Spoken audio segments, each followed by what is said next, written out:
4:30, have some 30 minutes rest, walk down to the beach, and then we have dinner, a ministerial dinner. We will do some dancing and relax, starting at 6 o'clock. We would have started at 7, but there are Ghanaians here who wouldn't go back and come back, so we are starting at 6. So I would leave the chair is Mozambique. So what time should we finish here? By 4:30, because the others would be wrapping up and coming. When I say 4:30, maximum, give yourself 5 minutes extra, because you don't want to be interrupted. My work from here, so you have taken about 10 minutes of your time, so it's about 10 to 4, and the others started 20 to 4, so it took me a while, so that's what I'm saying, about 4:30, 4:35. So we have 30 minutes now. Perfect. Thank you.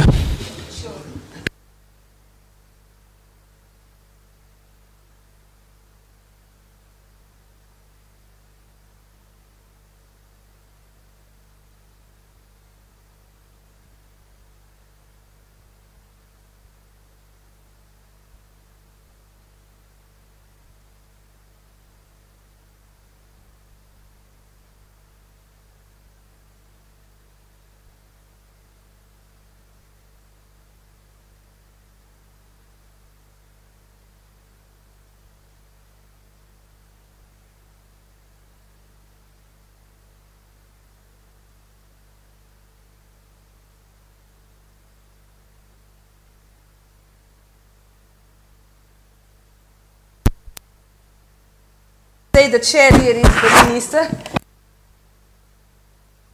I'm not sure if I can, but I'm just trying. Thank you. So our session is on food, health and water. And for this session, we have here presentations. We are going to start with a presentation from Professor Gabrielle Persley. Is that correct? Okay. She is from Global Change Institute from the University of Queensland from Australia. And she's going to make a presentation on food security in the post-2015 development agenda. So please, Professor Gabrielle. Thank you very much, Madam Chair. And it's probably appropriate that we discuss food security just when everyone's come back from lunch, feeling, I hope, a little more food secure. So, ministers, deputy ministers, honourable members of Parliament, distinguished guests, ladies and gentlemen, and may I say, all protocol observed. I would like to speak today to 3 propositions in the area of science and technology in relation to food security. The first proposition is that science and technology in agriculture is so important in Africa that it must not be outsourced to the international development community. I think this is very much a responsibility of governments, both in setting the policies to have an enabling framework for science and technology, and also for governments to invest in science and technology. I think we saw in our session immediately before lunch that the ministers and their representatives here present clearly recognise this in quite a number of African countries. However, more needs to be done, particularly in terms of advocacy for the importance of investment, for the role of science and technology for agriculture and food security, and particularly advocacy with ministers of finance. And perhaps at the next UNESCO meeting, a number of ministers of finance can also be invited so that they actually participate in these discussions.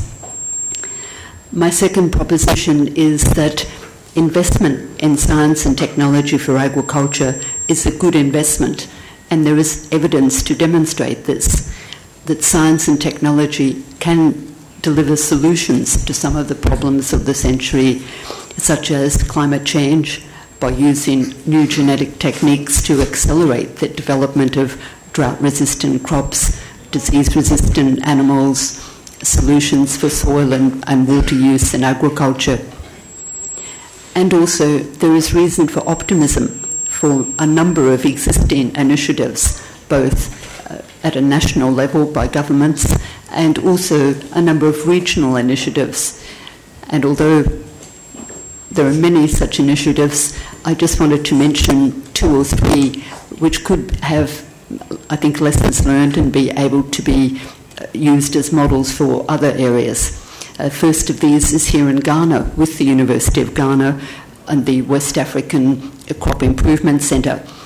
And you may be surprised to know that all of Africa has about 250 plant breeders, about half of whom are in South Africa, probably 25% in West Africa, which means that for a large number of countries they may have 1 or 2 plant breeders or perhaps none at all.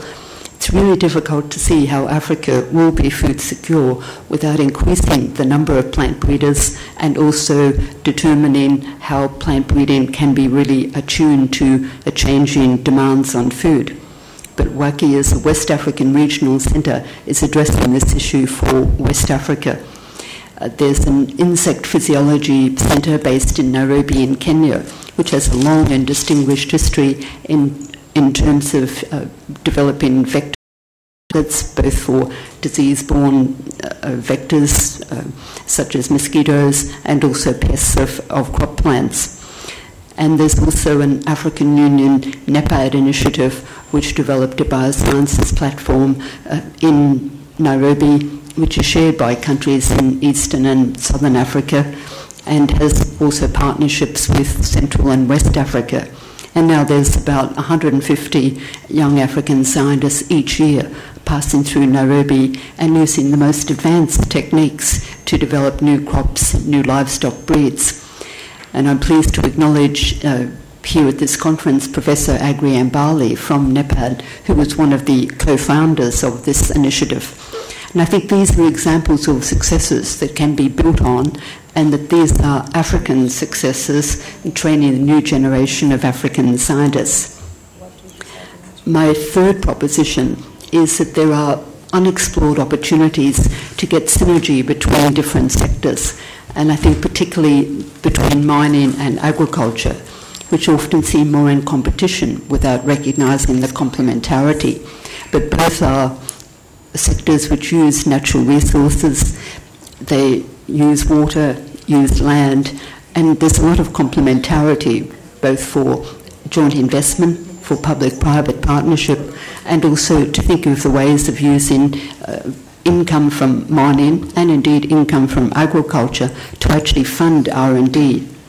So these are the 3 propositions: the responsibility of governments to determine policy and to invest in science and technology for food security, to build on African-led initiatives so that there's a critical mass of scientists actually working in this area to solve problems in African agriculture, and thirdly, to look at the cross-sectoral linkages possible between mining and agriculture.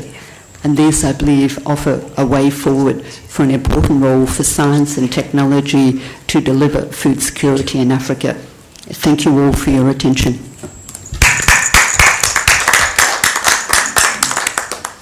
Thank you, Professor Gabriel. You know, we didn't decide in the beginning, how are we doing this? Are we making presentations, then we come to questions and comments at the end, or you want to do after each of the presentations? What do you prefer? After all the presentations? Is that better? Yeah. Okay. Then let's then follow for the next one. I would call Professor. What is your name again? Williams. Sorry? Williams. Williams. Is you? Okay. Professor Williams from the International Water Management Institute, West Africa. Is it? Yeah. No. Okay. Here is West Africa. Water and associated ecosystem in the post-2015 discourse. That's the presentation that we are going to listen now. Please, Professor. Thank you, Madam Chair. Good afternoon, Ministers, Deputy Ministers, and dear colleagues. I've been asked to talk about water and associated ecosystems in the process in the post-2015 discourse. My name is Olalekan Williams. I'm the Director for Africa for the International Water Management Institute, which has a mandate to work on water and land management issues across the globe. We have 5 offices in Africa, and the regional headquarters for Africa is based here in Ghana, where I'm based, which also serves as the office for West Africa. About 6 months ago, IMI produced this publication, and I've got 6 copies here, titled On Target for People and the Planet. And it's about one particular goal of the SDG, that is the water SDG. My talk this afternoon will be focusing on the water SDG and with specific reference to Africa, because this meeting in particular focuses on Africa. As I mentioned earlier on, the Sustainable Development Goal 6 is to ensure availability and sustainable management of water and sanitation for all. And just as a quick introduction, for those who are not familiar with this particular SDG, I'm not going to read this. Just look at the red highlighted phrases. These are the key elements of the water SDG. There are about 6 different sub-goals. One is access to safe and affordable drinking water for all. The other one is about equitable sanitation and hygiene across the globe. And for those who are particularly interested in food security, the third sub-goal looks at using water, including wastewater, to promote agriculture. And of course, this fourth one is on increasing water use efficiency, not only in agriculture, as Professor Hubert mentioned this morning, that uses 70% of the available fresh water, but across all sectors, because there are efficiency gains to be made, not only in agriculture, but in the urban sector, in water for domestic use, and in industrial use. Then, for those who have been in the water sector in Africa, we know that the Global Water Partnership and even the African Vision for Water for 2015 talked about integrated water resource management. And that is still part of the Sustainable Development Goal.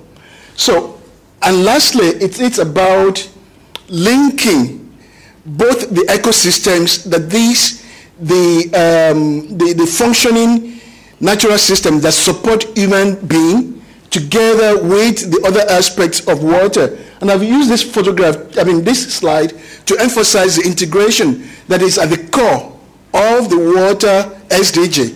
It's about ecosystems, it's about water supply security, it's about food security, it's about energy security. Earlier in the morning, we talked about the water, food, and energy nexus. And if you add to that the issue of ecosystems, then you have an idea of what the water SDG is all about. Now, context is crucial. One cannot talk about the Sustainable Development Goal without looking at where you're starting from. And the context in Africa is millions still lack access to water. Whether for drinking, whether for agricultural production, there's still a lack of water. And I believe that there are 4 imperatives that Africa must satisfy if the water SDG is to be achieved. The first imperative that many speakers this morning have talked about is to increase investment in water infrastructure. You cannot actually obtain improved access to water unless you first improve the supply of water. And in terms of investment in water infrastructure, we need investment to capture water from rainfall, that is rain harvesting, as well as flood water. Since the beginning of this year, across all Africa, from the north to the south, to the east and west, there have been incidents of flooding all across Africa. That is wasted water. If you cannot capture it and make use of it productively, then we are missing something. The other aspect is to develop groundwater. Recent evidence has shown that Africa is actually blessed with groundwater. And as a matter of fact, the surface water that we see around in rivers, in puddles, all over the place, are just a fraction of what is stored underground. So we need to invest in managing groundwater in order to be able to improve water access. And the last aspect is to build water storage infrastructure, both commercially built and from natural systems, so that we can also put in place structures as adaptation to climate change. So this is the first imperative: improve investment in water infrastructure. The second imperative, and I talked about the groundwater resource available. The graph on the left hand shows the depth of the groundwater across Africa, and the one on the right hand side shows the recharge rate for the aquifers. And the evidence is that there is actually, Africa is sitting on a store of groundwater that is not adequately utilized now. Somebody in the morning talked about you won't be able to know what to do when you don't have a way of measuring what you have. Now, science is improving. We can measure it. We know exactly what is available. Even in very dry areas of Africa, we do know that there is a good store of groundwater available. The second imperative is to improve governance systems. We know that women constitute a large proportion of water users, both in agriculture as well as for domestic use. And unless we actually improve their rights to land and water, we're not going to achieve the water SDG in Africa. So include women and youths in management decisions pertaining to water if we are going to achieve the water SDG in Africa. The third imperative is to actually look at the context again. In the African context, the smallholder farmer constitutes the largest majority of farmers in Africa. And unless we actually provide the incentive to them to make efficient use of the water available, we're not going to be able to achieve the food security that we're after. And the other aspect, which I mentioned earlier on, is to work towards improving water use efficiency across all sectors. Right now, agriculture is the most water demanding sector, but then we can also make efficiency gains in industrial water use, in domestic water use, and in water use for energy generation. So increasing efficiency across all sectors is very important. So these are the four imperatives. Now, how can science and technology and innovation contribute to the SDG process? Science and technology have made available new data and tools, from remote sensing for near sensing, that can actually be used to improve our use of available water. And I will show a few examples from what new data tools that are available. One particular application is smart ICT operations that can allow us to be able to get an idea of how much surface water or groundwater is available. And when you link that to mobile telephonic technology, then you can actually transfer this information to the hand tips of decision makers as well as farmers who will use this. But there's a challenge there. The challenge is actually getting governments to own it and to be able to take use of this technology. The other technology that IMI has been looking at in the case of Nigeria, where we are doing a study, is on developing mobile apps that can allow us to be able to tell in real time when flooding is going to occur, for how long it's going to last, and what will be the level of water rise that one can expect, what will be the period of recession of the inundation. I believe that this is a technology that can actually make a difference to Africa. The other one is to develop scalable solutions that can be scaled from one level to another and across the different specific contexts in different parts of the continent, and looking at it in such a way that we can tailor these solutions to the specific circumstances in each country and in each locality. And this is another example of a project funded by the USAID Feed the Future program, where actually we're looking at the situation in Tanzania, looking at what surface water is available, looking at what shallow groundwater is available, and adding that together to actually provide an indication of how one particular technology, pump irrigation, can be utilized in that country. Another example is on resource recovery and reuse. We know that urbanization is progressing at pace in Africa, and when people congregate in a particular location, waste is bound to occur, both solid waste and liquid waste. And the whole idea is to be able to close the cycle. That is deposited in the cities can be recycled and developed into organic fertilizer and manure that can then be returned to the soil to produce, to limit the amount of inorganic fertilizer that is needed, but at the same time reducing the risk of public health in many cities. So to conclude, what is IMI as a global research institute with a mandate for water is doing? We are engaging with the United Nations Division for Economic and Social Studies to look at how we can assist African countries to be able to develop pragmatic and politically feasible SDG targets for water, and more importantly, to develop a framework to implement and monitor the progress. We are also involved in developing indicators, and as I indicated here, the SDG targets 6.3 is on water quality and wastewater reuse, 6.4 is on water use efficiency, and IMI scientists are involved in developing indicators for these. We have also developed with our counterparts in the FAO and in the Netherlands a water accounting system that can allow us to be able to monitor water use.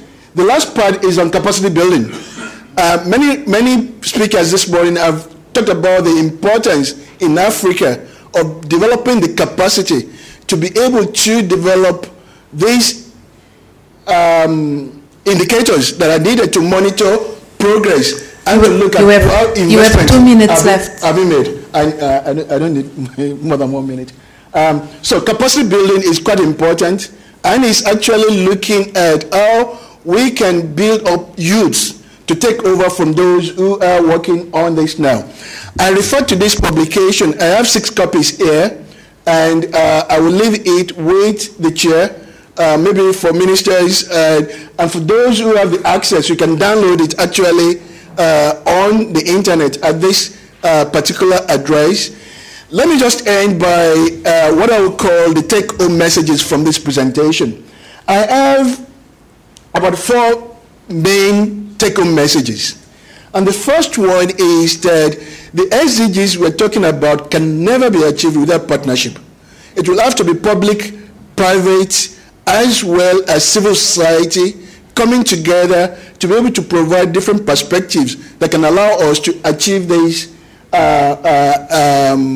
goals. The other aspect is that we need to focus on economic growth.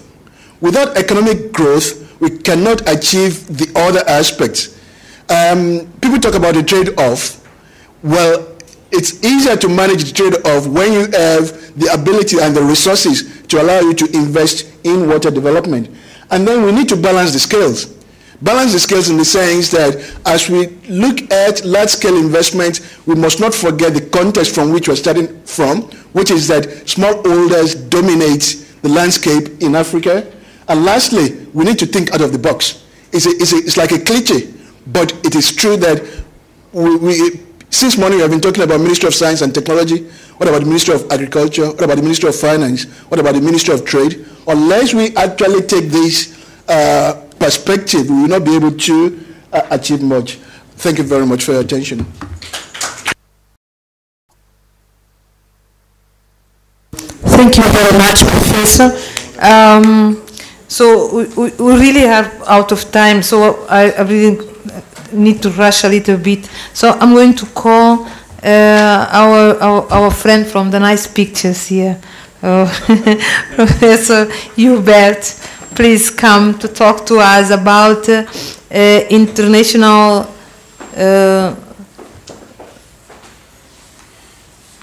I'm looking for your presentation here. Is this science and healthcare? I will talk about water. Okay, but it's not here. No, but please go ahead. Thank you, Madam Chair. Let me apologize that I step up to the podium so often. A colleague from the UNESCO IHE was going to present, director of the Institute, but he was unavailable. Since I'm still a member of the academic board of the Institute, I thought, well, let me step in.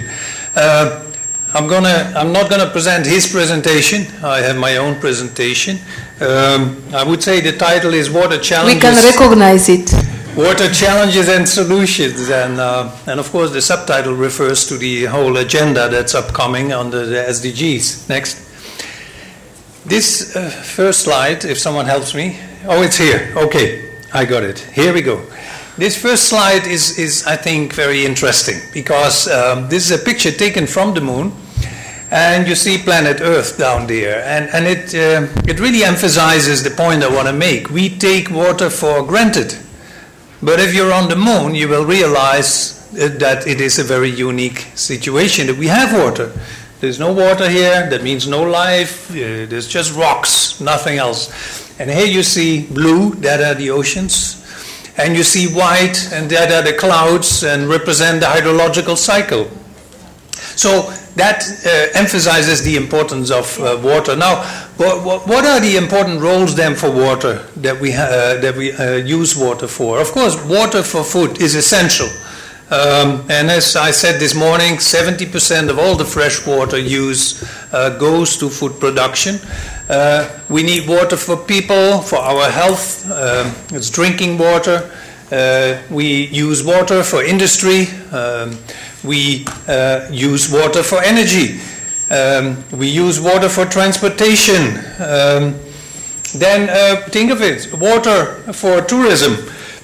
Recreation and tourism is probably one of the biggest economic sectors that we have on this planet, and it's growing very fast, and water is always an important factor there.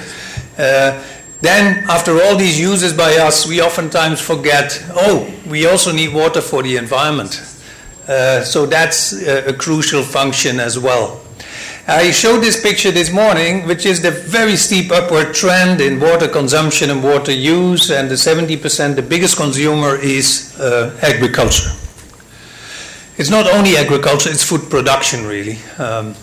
And water in UNESCO, there are basically 4 pillars. We have the International Hydrology Program.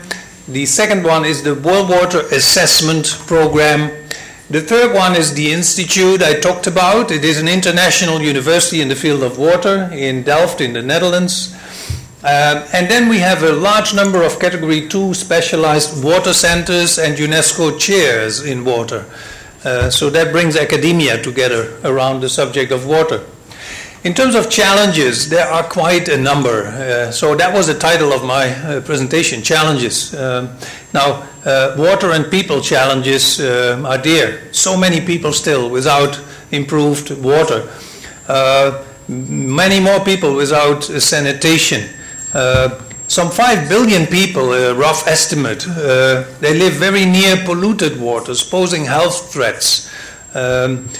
Then millions, and often children, die from water that is infected, so waterborne disease. And we have about close to 1 billion people going hungry.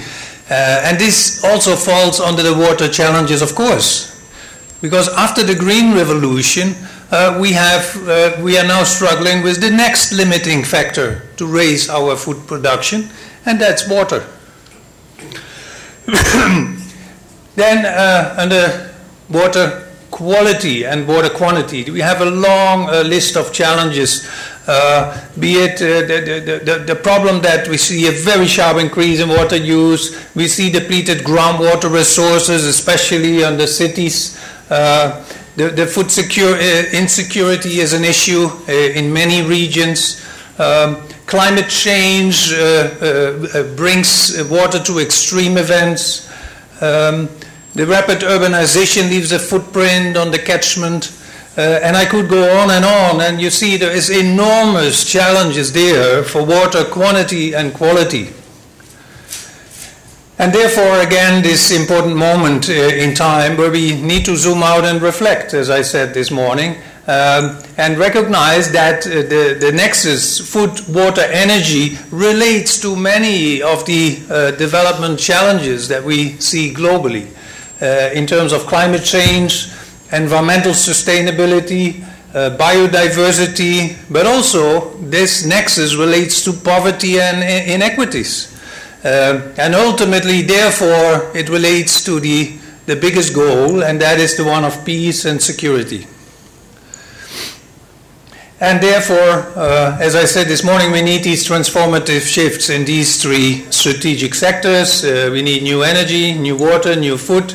For water, I come back to the cities. And what we see in cities is that we move water in a cycle. We take it from the catchment, we purify it to a high level of drinking water, feed it to the city, then hopefully we collect that wastewater again and bring it to a treatment plant to purify it again up to a certain level, and then the effluent goes back to the same, oftentimes the same water resource. Now, that's the ideal cycle. The problem is that mostly the wastewater treatment plant is missing or it is ineffective. And you could therefore ask what is wrong with water in the city today. In order to answer that question, you need to define objectives. What are the objectives of water in the city? I have identified three main objectives here. The first one is to provide a good service to people and to industry. The second one is to improve public health. And our drinking water systems started developing in the second half of the 19th century after we could explain the big epidemics of cholera and typhoid fever via the discovery of microorganisms. So improve public health. And the third one is to do all this while keeping environmental sustainability. So you could wonder, how did we do in the past 150 years or so? The first, a good service to people. Well, I gave the figures of those large numbers of people that are not covered by this service. So the answer is no, we didn't. We didn't deliver a good service to people. You could also ask whether this is a good service. If we have taps in place and provide that clean drinking water, but then use it for such inferior purposes. You see that Coca-Cola truck being washed with drinking water. On the right-hand side, a flush toilet. I call it both an environmental and a public health disaster. And the reason is that we purify water up to the highest quality of drinking water. For what? For the sole purpose to transport our excreta out of the city. That's insane. As a scientist, I wonder, what are we doing? And by doing so, we bring this sewage out of the city into our water systems, diluting it further, making the management of these pathogens impossible. And this causes epidemics. So is that a good service to people when we also have too little or too much? And this is worsened by climate change? I don't think we did very well. The second one is to improve public health. We know that water is life, but yet water is also a major killer. A few years ago it was the main killer, but still it is a major killer. Every year millions of people die from waterborne disease. And then I hope the third, at least, objective we satisfied, and that is the one of environmental sustainability. In the EU, in the US, we invest these kind of amounts to treat our wastewater. 110 billion every year in the US. The EU surpasses that even, 115 billion every year. For infrastructure of collection of wastewater, treatment plants, in industries, for cities. And yet, globally, we don't treat all the wastewater. Maybe some 25% of all wastewater generated is only treated. There, where it is treated, you will see that we don't treat it completely. There are still, think about all the pharmaceuticals we take. These are very resistant compounds. They are not broken down fully in these systems. So they lead to ecological setup. These chemicals. They are called endocrine disruptors. Pathogens are mostly not treated in treatment plants. And we see micro-contaminants. And as I said, most of the wastewater is not treated at all. And you see it here in the picture. It goes straight into the river. And therefore I call this a bridge over troubled water. A famous song as well. So we need to switch, we need to rearrange how we deal with water in our cities. And SWITCH is the name, the acronym of a big global project that we did in IHE to collaborate, including with Ghana, in finding solutions. And there are 3 simple steps in the approach: to reduce water use, to reuse water after treatment, and to help water bodies cope. So these 3 solutions could lead us to water in the city of the future. Think of it. If we manage, my colleague said it before, if we manage after a downpour to keep that water, retain it, why don't we have water bodies in and around cities for that purpose, so that your streets don't flood when it rains, but that you also don't discharge that water, you keep it somewhere. And these water bodies, they have an aesthetic function, they have a buffer function. You could, technologically, you could engineer the bottom so that you have recharge to the aquifer. Then give rivers back their space. I'm from Holland, we are very good in building dikes everywhere, but it takes out the natural space that when the river systems are dynamic. When it rains, they need space. By putting dikes along the rivers, we basically have taken out the kidneys out of the river systems. And the reason is that these floodplains that you would otherwise have, they are the shallow ones. That's where algae grow. That's where oxygen is given to the river. That's where biodiversity thrives. These are the kidneys. So give the rivers back their space. And the third intervention would be, if you have these water bodies in the city planners tell me that's prime land, it's too expensive, put your houses on the lake. Why not? Floating houses. Now, the right-hand side picture is an animation. The left-hand side is a new company in the Netherlands, and this is a Casco house. You can finish it to your own taste, and it floats. And think of it. If you are mobile and you find a new job in another city, no more packing and unpacking, you just hire a boat. It has so many advantages. Then think about, I said this toilet is an environmental and public health disaster. What is then the answer? Don't use drinking water to dilute excreta and bring them to the water resource. Excreta are a valuable resource of energy and nutrients. So use vacuum, and the excreta go to underground, fully automated composting systems, where this is co-composted with organic fraction of municipal waste, of household waste, all the paper and organics. And the first generation of these systems, they will produce methane gas, but in 15, 20 years, these systems will produce hydrogen gas. And you have multiple use of space because on top you have a sports field or a park. Urine needs to be managed separately. I talked about endocrine disruptors. These are pharmaceuticals, chemicals, and actually, if you collect urine from the city, at the end of the pipe, you put a pharmaceutical industry, and they can economically recover these medicines back and put them back in a tablet for you. So that is business. Water is business. In Singapore, I discovered new farming. New farming means that Singapore has no space, so they're having vertical gardens. This is a carousel system, very simple. On the top, the plants receive light. they are in trays. At the bottom, they receive water and nutrients, and they grow, and it goes around. This is a hit in Singapore. You can find these crops and these vegetables in the market. And for meat, I already told you the secret. It's not science fiction, it's real, and it may happen soon. So imagine the city of the future, and I thank you for your attention.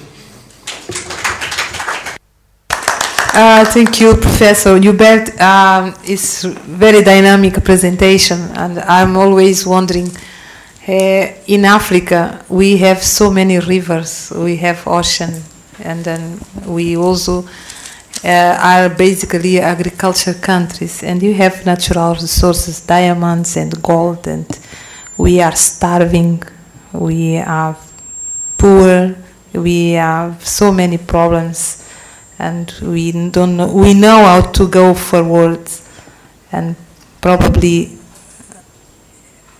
something missing. Maybe we should guess what are we missing so that we cannot come to a solution, because we are really conscious about all of this. And when we see these pictures, we can imagine in each of our countries we have that. 2 months ago I was in a defense of a PhD program in my country, and that professor was talking about the right to the water. It's something that sometimes maybe we don't think about that. The question was the right to the water. Do we have right to have water in our houses to get washed? Because people really don't have. In Mozambique we have those power hydroelectric, and we produce energy, but we don't have energy. We have to buy energy. We have to get all these big generators so that in the hospitals, in the fabrics, everywhere, we spend money on that when we are producing energy. So this is this kind of paradoxical situations that we have said that probably we should join efforts in you see, getting partnerships. Maybe we come out from this meeting with certain partnerships here that we can sign certain agreements and then go on and work, because money is there. The donors are always looking for us, giving us money. In Mozambique, we just got like something like $40 million from the World Bank, a donation for science and technology. So we should be using. Professor Hubert just gave us some solutions, even how to use science and technology to come to solutions. Maybe we should just sit down and write certain agreements with each other so we can go on and then get off this poverty, because we are not poor. I really don't accept that. We are not poor. We just need to know and then go on to convince our politicians to really understand and implement the priorities that we really have. Next presentation is going to be with these two gentlemen, Professor Stefan Hafner and Noam Dib. I don't want to do it wrong. Please say your name. Jebi. Okay. And then they're talking about CASNet Plus on food and nutrition strategies for Africa. Please. The place is yours.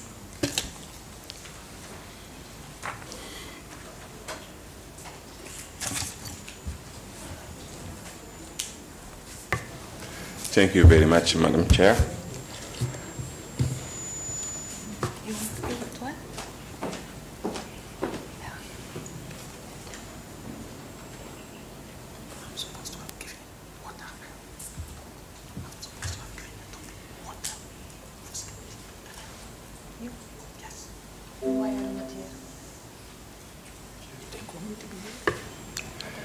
Thank you very much, Madam Chair. We're going to present the contribution of CASNet in the mobilizing science for accelerating sustainable development in Africa. We will not talk only about food and nutrition security, but also about other topics we are dealing with in the CASNet project. CASNET is a network, 26 partners from Africa and Europe. My friend Emeka from Nigeria is representing NOTAP in this partnership.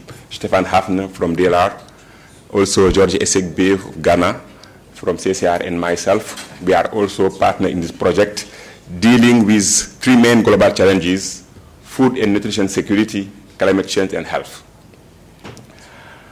Our presentation will focus in the findings we have in our project in food and nutrition security, on climate change, on the correct fairness index, and also the findings and recommendation for decision maker of a forum we organized this year in Antibes.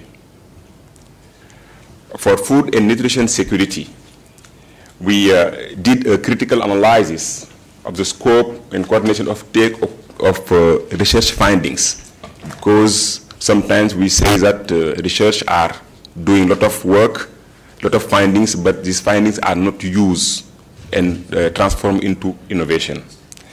And after this analysis, the main findings are here. I let you read the findings. I just come in the recommendations.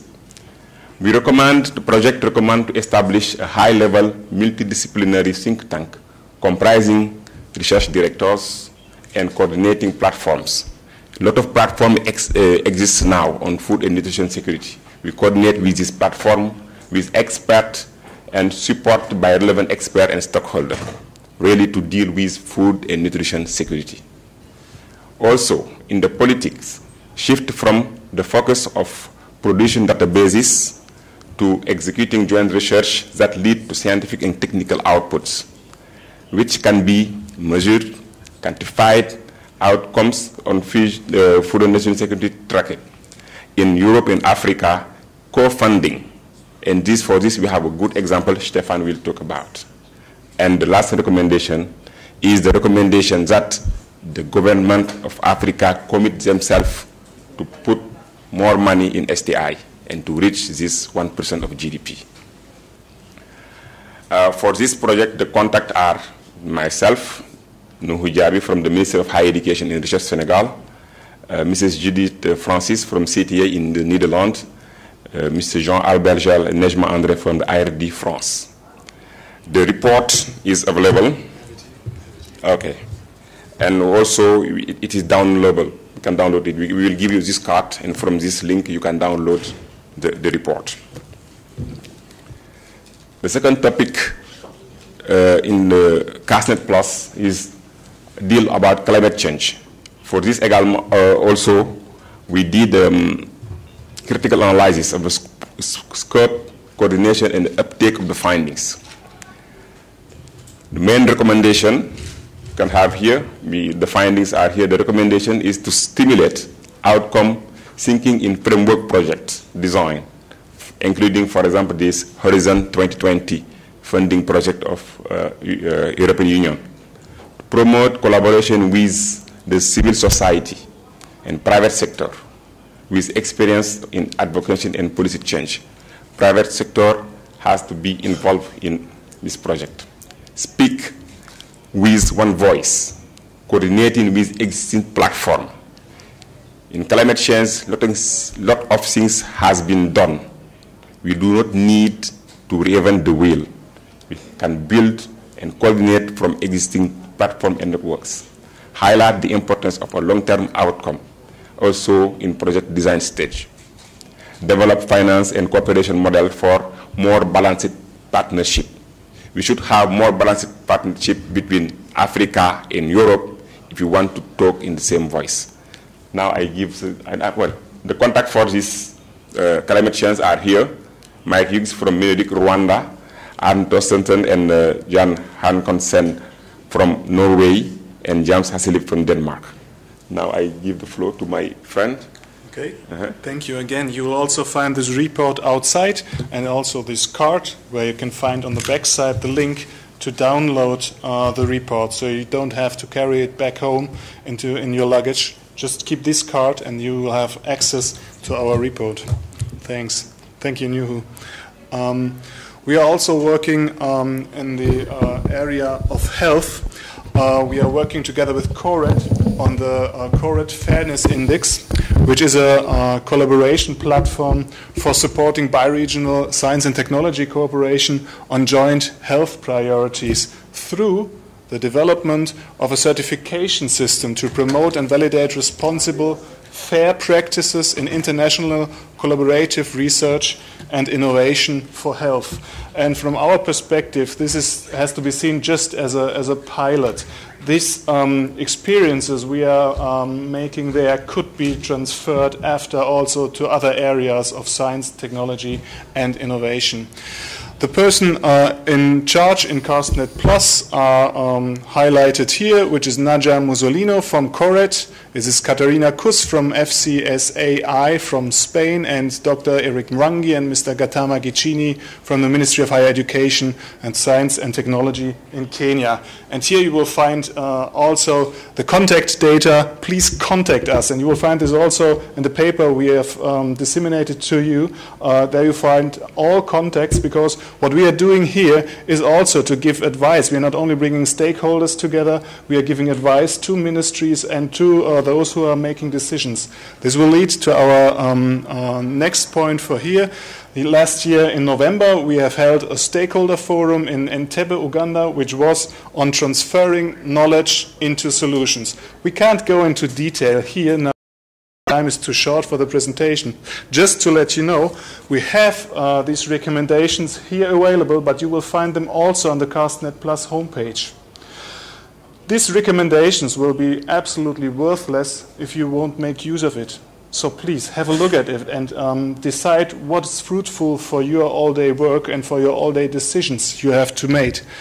Just briefly, we have identified through the stakeholder forums with over 60 experts from several areas, 5 major areas of findings and recommendation, which are establishing knowledge sharing and matchmaking structures to support stakeholder involvement in research and innovation projects, fostering closer collaboration between academia and industry through the African regional economic communities, defining bi-regional STI roadmaps for societal challenges through participatory approaches. You might have heard that very soon a roadmap on food and nutrition security and sustainable agriculture will be published. This is a product made by an expert working group which was asked to work on this by the high-level policy dialogue between Africa and Europe.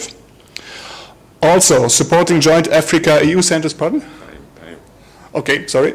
Supporting joint Africa-EU centers for excellence and think tanks, and strengthening of national and multinational innovation centers. Please have a look at the recommendation paper, because we are addressing several contexts, which is one, the international context, the high-level policy dialogue between Africa and Europe, but also inter-academy panel, the sub-regional context. There we are addressing the RECs, but also the network of African science academies, NASAC, who are at the moment working on this issue too, in the context of the inter-academy panel on food and nutrition security and agriculture. But we are also addressing the national local context, the member states of the African Union and the European Union, and the subnational local entities. You will find this all in the recommendation paper. Please have a look at it.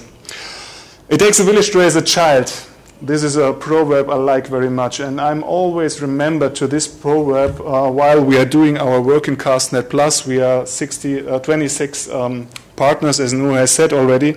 The question that was raised today, how to invest in science and technology and innovation so that we have bi-regional cooperation in this field.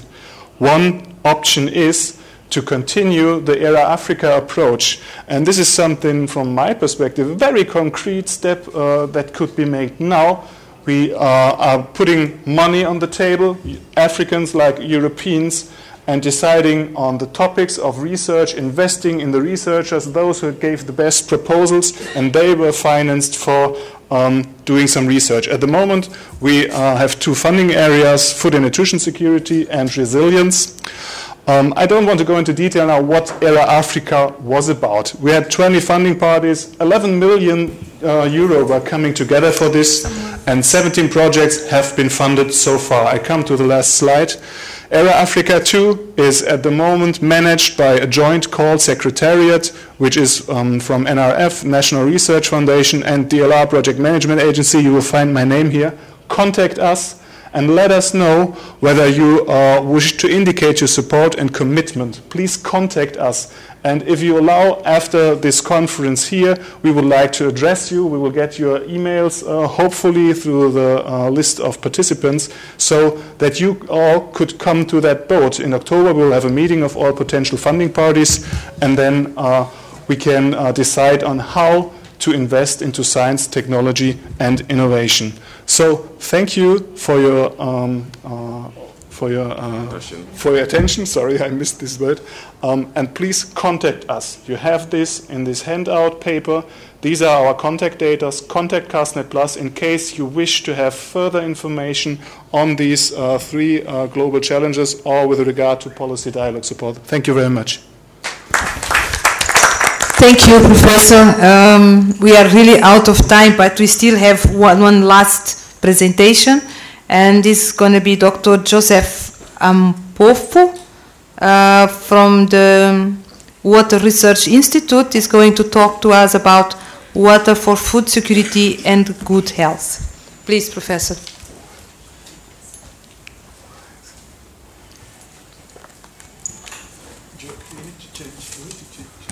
It just came. That's good.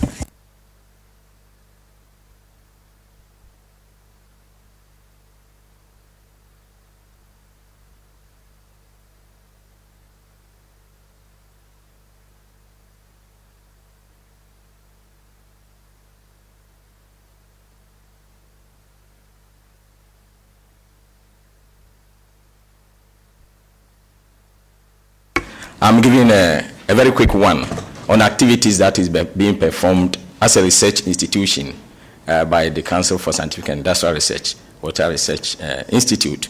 We are mandated by the government to help in policy making when we undertake research on water activities, resources in water, both physical and biological. Like we started and we just heard, I'm giving you a practical example with Ghana. We are blessed with a lot of rivers and streams, and so we have tucked our water systems into three. We have the Volta system, we have the coastal, and then we have southwestern. And the country is actually well blessed with water. But you see very soon that we are blessed and it is becoming a disaster for us. I don't know why. When you are in an environment of plenty, maybe that is what happens. We have a lot of water, both surface and underground. And like we've heard, we have the consumptive uses and non-consumptive uses. The consumptive uses for domestic and commercial, like for fruit making, beer, the industrial water use, mining, and the agriculture for livestock. The non-consumptive, we have them there. Where you don't use the water, you just, the water flows past maybe aquaculture or hydro. Now the levels of utilization, as we have identified, by 2020, we are estimating that for consumptive purposes, we will need about 5.3 billion cubic meters. For domestic water supply, about 1 billion for the country. And irrigation, we don't have much of irrigated lands in Ghana. That is why we are putting 100,000 hectares. In the morning, somebody mentioned that Dakote is buying something. Dakote, last 2 months, invited us to Nigeria to assess groundwater for his field. It's about 100 hectares. He's doing farming there. So he's not only using his money for football, he's using his money for agriculture. He's doing irrigation further agri. And for the water availability is there. But the danger we are facing as a country is that if you take per capita water availability for good water supply and good drinking water, we are making it 2,000 meter cube per year per person. If you have 1,700 meter cube per year, then it is a water stress area. Now the White Volta Basin, which used to be one of our richest water sources, in 2000 it was 2,269. It is projected that by 2020 it is going to be 1,412. And by 2050, we are going to hit 693. I will come very soon to why we are having these challenges. With the Pra Basin, 2000 already it was stressed. 2020 is 756. By 2050, we doubt whether we will have this in there. We as a country have variability of water resources. Our surfing sector is well watered, but the northern sector is having challenge with water. The as at now is raining in the south, and it is not raining in the north. So they have postponed their agriculture for now. And that is why they have to depend more on irrigation than the south. But we have found out that there are other unpopular but very effective ways in the north they can store water. These are sand dams where they are walking, where these gentlemen are walking. It's a riverbed, it's dry, but there is water down there. So they can take the sand off and get the water to use. And that is why you can easily build this structure across a river. If you build it, the water will be trapped at the back here, and then you have a lot of sand. So in the dry season, if there is no water here, you dig the sand, you get the water. It's a low-cost means of getting water for such communities. We have challenges for most of our waters. Even though we have the water in abundance, now we are facing challenges. One is from illegal miners, and this is what they have turned the Pra River into. We also have some of the wetlands damaged, blocked totally. And then we have hospitality industries setting up closed water bodies, and their sewage now entering the water. Recreational, we have this. Then we have the usual garbage. And then we have the flooding also occurring. The consequence of this is that we see people always, even in the urban areas, carrying all this and searching for water.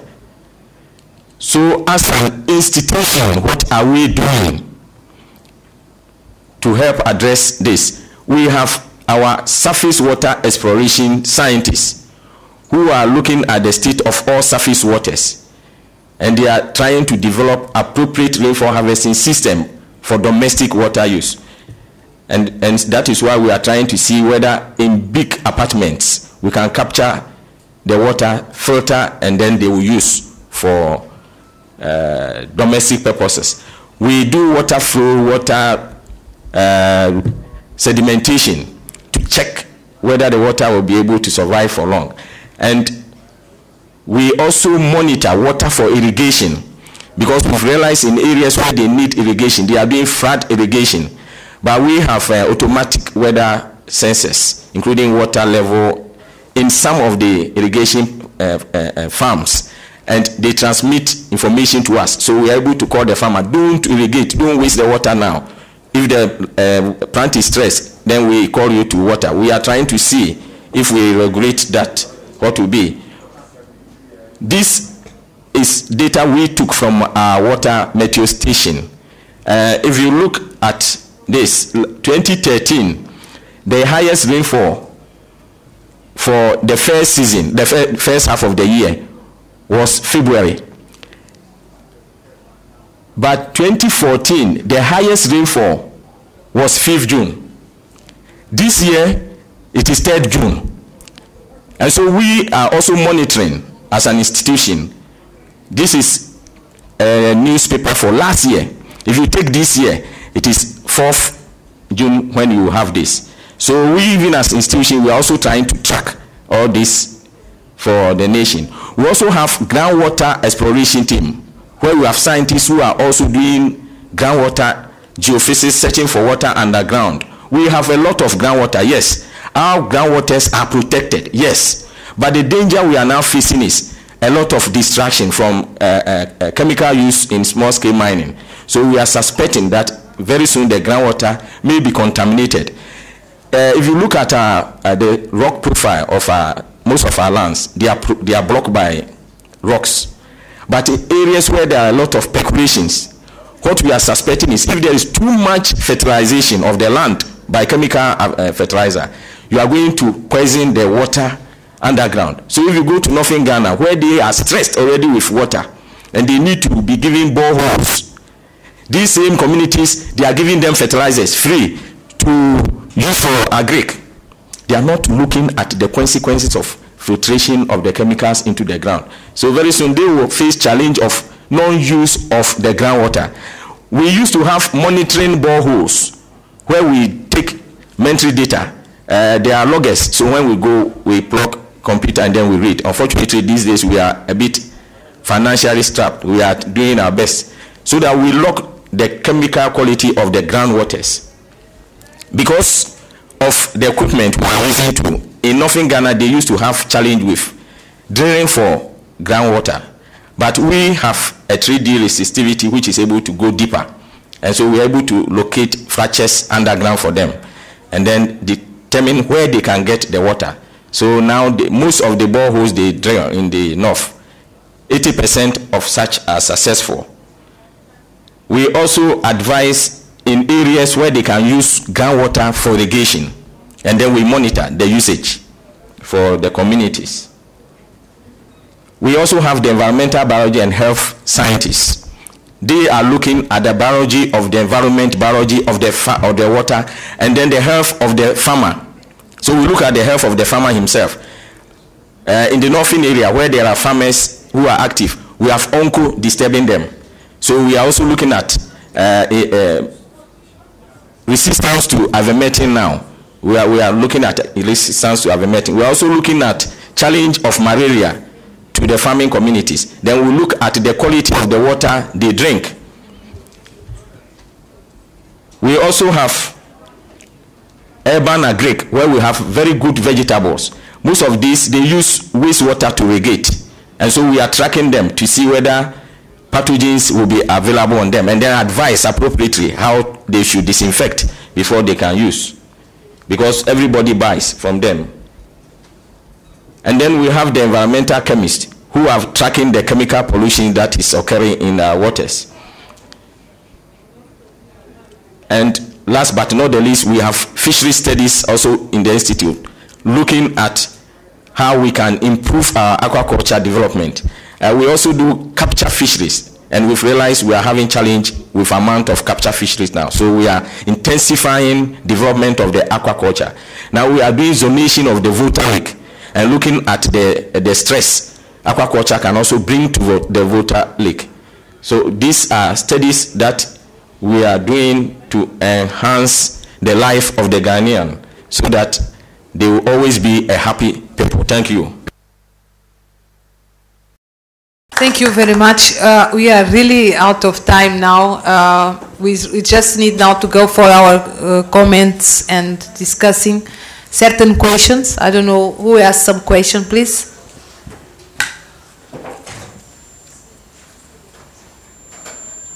That's good. Yes, please, madam.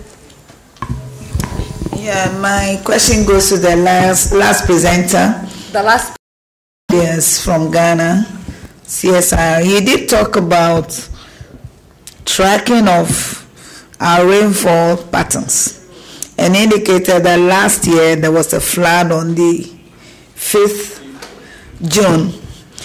So what did you do? How did you make this information available so that all of us could expect what happened on the 3rd of June this year? If the pattern is like that, what could you have done better so that all of us would have taken some precautions? Yes, ma'am. That is why I said with the 2013 one, the highest for the first half was in February. It wasn't in June. And so now we are getting it June. So that's why we monitor. And you see, for most of these water studies, you have to do maybe 20 years before you can be sure that is going to follow that pattern. And because of climate change. But now for 2 years, we've had it around the same period in June. So it means next year, June, we should be careful. At least we should be on our guard next year. But we work with Meteo.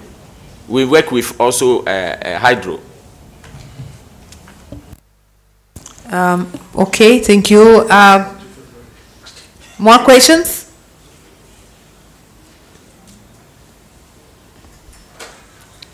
So, are we happy or? No comments? Because our rapporteur she's typing there, so she needs certain support. Okay, please, here. Thanks a lot. In fact, I just appreciate the presentations. I'm just making a general comment. In the past presentation, what we read were mostly about outcomes, what should be supported in terms of crop resistant, disease resistant crops or drought resistant crops. And these were outcomes. But it didn't talk about the capacity building, because these are just recommendations, which makes it like an academic presentation. I would have loved something which, like the last one, when they said the African governments to support STI in something. But these ones were just numbered as recommendations academically. The other thing, I didn't see the role of the water engineers or agricultural engineers mentioned here in this presentation. I don't know who does all this, because it is a part of the capacity building. I would have thought that should have been included. So overall, the presentation is good, it's excellent and very relevant to the knowledge we need here, because you people have produced knowledge, which is one of the objectives of the STI. That knowledge has to be produced. And that what remains next is the capacity building with that knowledge, and then the dissemination. Thank you so much. Yeah, thank you very much. Please, General Minister. Thank you very much, Madam Chairman. The presentations were very good, very powerful and enlightening. What I'm going to take home from this is just one thing, and that is what excites me most is this storage of fresh water from the rains. We are actually losing a lot of water. In my country, we have parts of the country that are flooded during the rainy seasons, while other parts are suffering desertification. Okay. So this is something we should be, I think in Nigeria, we should really look at very closely, how we can harvest fresh rainwater and see how this can be channeled to areas for drinking water and domestic use and irrigation if need be. Yes. Thank you very much. Thank you very much. Anybody else?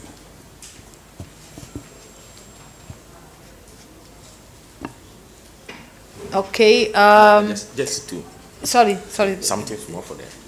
Just find if there is some questions, then you're going to answer. No. I was just saying something on the rainwater harvesting. Okay, please. Yeah, because the presentation, they said it will be 7 minutes, and we should present only few slides. So we had to leave a lot of things. But we have now come out with a well-designed rain harvesting system, where even the first rain has to go off, and then you can capture, and then you filter and pump and use in the house. So that is what we are now discussing with the Minister of Water Resources, Works and Housing, to be put in the building code, so that everybody will be using it. Because then you will get the water, it will also reduce flooding in the cities. And also just to complement, in my country we have in the rain season flooding, and then in the cold winter which is not raining, then they die also because they don't have water. So is maybe the reutilization of water and then try to keep water from the raining is the solution for the time that we don't have raining. So it's the two things in the same country. It's complicated. I think we have one more question here from my colleague, please. Yes, thank you. It's just a comment. It's a comment on the issue of food and nutrition security, because I find it a bit misleading if we are talking about agriculture, forestry and fishery, if we only talk about food and nutrition security. I would prefer to see this handled under the headline of bioeconomy, which includes food and nutrition security. Why am I thinking so? If a farmer is planting a tree, even if it's a tree for fruits, he's doing much more than producing food. He's taking care for the groundwater, he's changing the climate, and he is generating other sources of income. Even if he's planting bamboo or other trees, he's producing wood. And so all this has to be seen under the headline of bioeconomy. And so this means that the farmers are doing much more than serving food. Thank you. Now I'll let Professor Gabrielle to answer the question that was addressed to her, and then Dr. Hubert also to answer about the capacity building, because there was a question on that, even if we have a special session for that, but anyway, we can talk a little bit about that. And then if anybody else wants to, just for closing our session, to say some comments, so then we'll let our friend to finish typing and then read what we have as a message for the last. Thank you. Well, I would agree with my learned colleague, indeed, that I think in the interests of time that perhaps we telegraphed what we were speaking of about food security and agriculture, but in fact the important thing to remember is that farming has to be an enterprise, and that for all small farmers, they don't think so much that they're just growing maize or they're just raising dairy cattle. They're actually looking after their farm as a profitable enterprise, by health, etc. So I think a bioeconomy is a nice way to encapsulate this. Thank you. Okay, please. I'd like to respond to the comment from the minister from South Sudan. The capacity build, but actually as a global institute with a mandate for water, part of our responsibility is also capacity building. So we actually provide opportunities for students at the master's level, at the PhD level, to come to us and be in the ministries or in different government agencies that can come to us for varying periods, 6 months, 3 months in a year, in additional skills and expertise. So I can give you my card after this and we can then link up. No, just adding a comment on this issue of capacity building. I think you touched on an extremely important subject. I mean, none of the transformational changes that we talked about will ever happen if we don't build the capacities to accompany this. So capacity building is key. Yet we see in many countries capacity building is oftentimes an afterthought.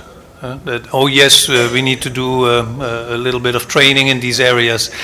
I would be in favor of governments looking at their big infrastructural projects and programs and separate from there or incorporate in these budgets a certain percent, say 3 to 5%, for capacity building and for R&D to ensure that these big investments in infrastructure become sustainable.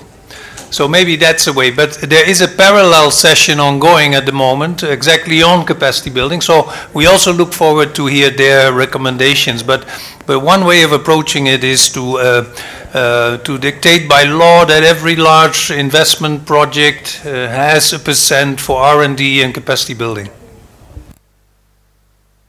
Thank you, Dr. Lubel. Please, any more comments? Or can we? Are we happy with our messages here? I don't know. What's your name? The lady there. She's typing our. Yeah. Should we give you some more input? Or are you okay with that? Or you can give me more if you have. Probably we should maybe let's select 3 or 4 main things that we should address. Yeah, we talked about food, we talked about water, yeah, and health. And from this, from all of them, maybe take two or one maybe big message I think is important. We talked about nutrition, which I think nutrition takes people from the poverty, from starving, yeah, because the constant starving it is installed in our bodies is a different thing of saying I am starving. It's completely different when you are permanently in that situation. I think nutrition is a way to solve that. And for water, we should also think about what we should be doing. Yeah, giving the presentations we had here on water. Okay, the finding out what is happening and what will be happening and the solutions with the two presentations from the two professors here. Yes, ma'am, please. Madam Chairman, I think. Oh, okay. I gave to the lady. Oh, sorry. You know, sorry, I can't change that. Madam Chairman, this is a question I want to ask to the distinguished panel, especially my brother here, who I know, Dr. Lalekon, is a Nigerian. What do you make of what obtains in Nigeria now that every community, every compound is drilling a borehole? And you see governors and local government chairmen happily going to commission a borehole. Is it right that a group of people can just be drilling water as they like, commissioning boreholes? I want to know, because I think this is an opportunity for experts to say something that we can take back home to our countries. I just want to hear your professional advice, please. Please go ahead. It's getting hot now. Yeah, I'm just making fast ones so that they can come in. Yesterday we had this same discussion. And the point is that we can't see what is underground. We can see what is on the surface. And everybody is saying, let's tap underground. So we are tapping underground. If you may over. And then if you over tap from here, this building can collapse easily. So there's the need to monitor. Usually for each home to have, it is also a danger. We can have community one so that it is pumped up for everybody to use. But the danger is everybody wants to protect his or her property. In Ghana, water is invested in the president. So you just cannot say that I'm in my house and the water is underground, so it's for me. In Ghana, you cannot take like that. You have to get permission from Water Resources Commission, even though they don't do it, but they have to. So you can regulate it. So we have Community Water and Sanitation Agency, which supplies rural water. And so in the rural areas, they provide communal boreholes, and then they are tapped, so that communities can have it as tap. It's well secured. So that is what they are doing. But there's nothing wrong if every home will want to have it. Only that some will have dry wells, and they may create problems for themselves, because they have their sewage also underground. Madam, I think you've raised a very important issue with respect to the spontaneous, unregulated drilling for groundwater in Nigeria.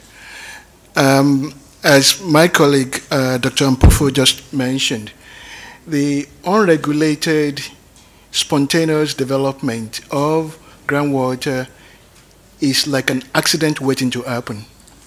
Because unless you actually have good geological information as well as monitoring of the aquifer recharge, you probably get to a stage where the rate at which you are drawing out water higher than the recharge, natural recharge rate. So sooner or later, the water table will start dropping.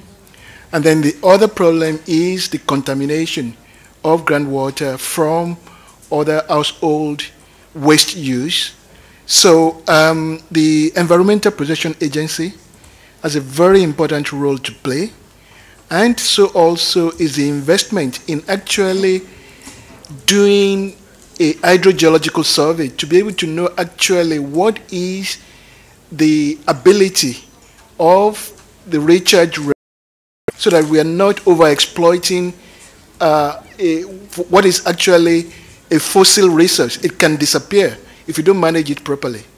And so it's a real problem that government needs to address in Nigeria. I don't know. I would like us not to go out using science and technology to achieve our goals, and then just let's not so shift out of that, and coming and then solutions. Maybe one of the conclusions I have, we know too much. There's so many expertise here. The problem is how to implement what we know. Is the point. And then to find, if we have to take on what we are listening here, maybe it's just getting the main things and the priorities according to our priorities, because we know exactly what is our problems. Just like you ask here the gentlemen to say and to inform. We know exactly what we need. The point is how to implement that, and then how to join efforts to do that. Thank you. Any more comments? I think the gentleman here from Sudan. You? You come back to me. Okay. Yes. Oh, I will come back to you. I just let the lady for you. Okay, thanks. In fact, the idea has slipped up. Nevertheless, there's a lot to talk about this. This one is a highly scientific presentation, and especially the one we was talking about, the construction in Holland. There's a well-developed technology that has been there for ages. Now, one of the problems in Africa here is the water management system. In fact, most of the issues, whether it's food security or disease, is about the water management.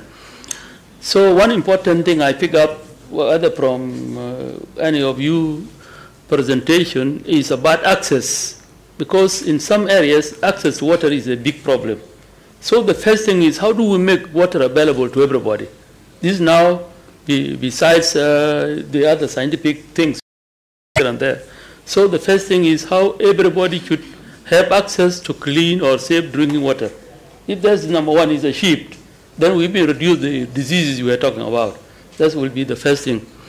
The second thing is, of course, is about, in Africa, the rainfall is not very reliable. Sometimes it's too much of it, sometimes it's less of it. As you were showing the graph of February and June, you see that wider variation. How would rains be higher in February than in June, or in June than, is something that cannot be explained. Nevertheless, in some places, even to have the instrument to measure the rainfall month by month or annually is difficult. They are not in some countries. My country doesn't have the rain gauges to record the rainfall. So you just see the clouds and you expect rain. You have no idea whether this type of rain is going to rain or not. So this is another thing, is another knowledge, is another area, because the things, the barriers to knowledge are so many in Africa here, and this is one of them. The other thing is that irrigation, which probably would be one. I've seen certain development in Egypt, the land reclamation, where they were canalizing the desert, and that was sometimes back. When I went back, it was so green as if there has never been a desert in that place. So the idea of canalization is a part of technology that may sometimes be adopted, because the northern part, which is very dry, we can pull it from Lake Volta here and let it run to those areas. Why not? Because technology can do those wonders. It's just like the dikes. The dikes would obstruct this and that, but canal will also facilitate the water from this point to that point. Either it is pumped using some machines, or the topography of the land may make it flow like a natural river. So these are the things I just want to add for the comment, but otherwise, this is all that I can say. Thank you so much. Yeah, thank you very much. I'll let one more person, the last one. Please, the gentleman there. Thank you very much, Madam Chair. I want to identify from all we've been talking about 2 categories of beneficiaries out of the presentations. The category, I think most of us here fall within that. That's the elite, who know a lot more about both the foods, the water, the issue of energy and what have you. But then the greater percentage of the beneficiaries are the people we may call the rural poor, who hardly can have access to the information we are generating from here. And you recall early in the morning we talked about the issue of effectively communicating science, technology, and innovation to these people. Both the presentation provided, you find a whole lot of the submission there. You are talking of having a paradigm shift, whereby people could have a better understanding and knowledge of water utilization. I think we have the issue of effectively packaging it and communicating with community members, who are the ones that normally use more of the water, but probably using it in a wrong way, who now have to adapt to a new and better way of using the water, both as a means of preserving water and actively utilizing the water. Thank you. Thank you very much. I will thank you, everybody here, for the comments and the participation. And now I will call our friend, our reporter. She will come and she will read what she could note of from our presentation, because people are waiting for us outside. I'm sorry, I don't know your name. Oh, Rose, okay. Is it possible to fix it?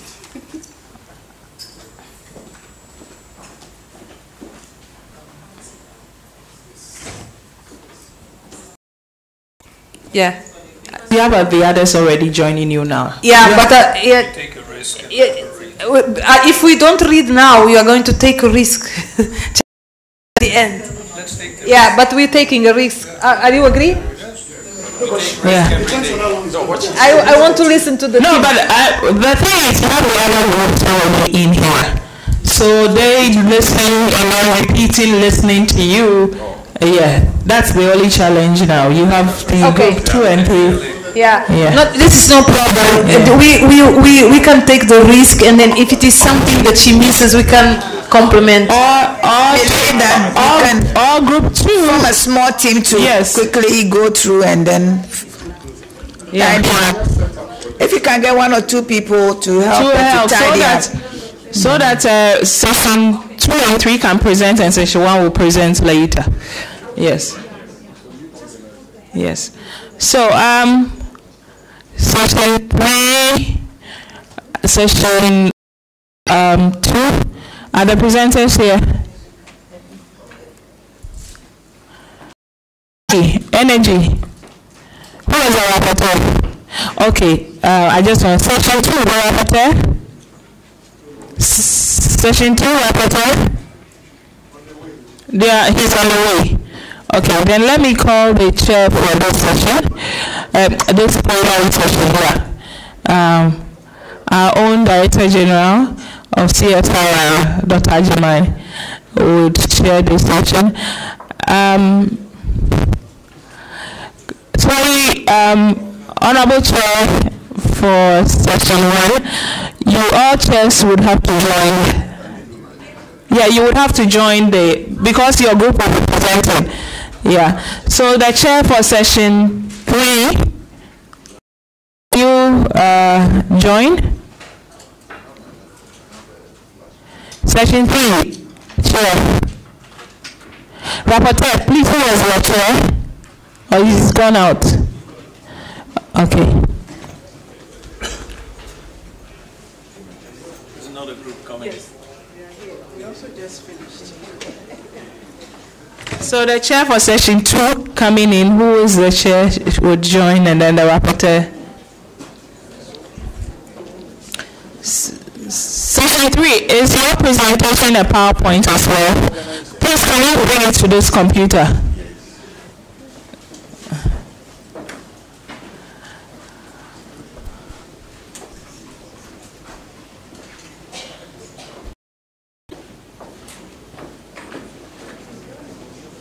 Madam Chair, for session 2, you will be sitting here. Sorry.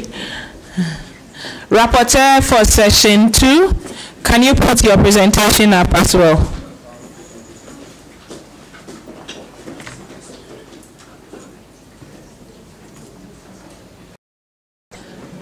Once again, session 3, the chair.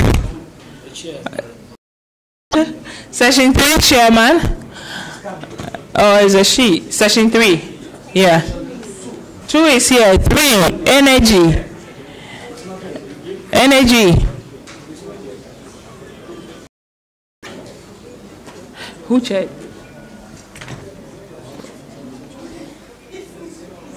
Okay.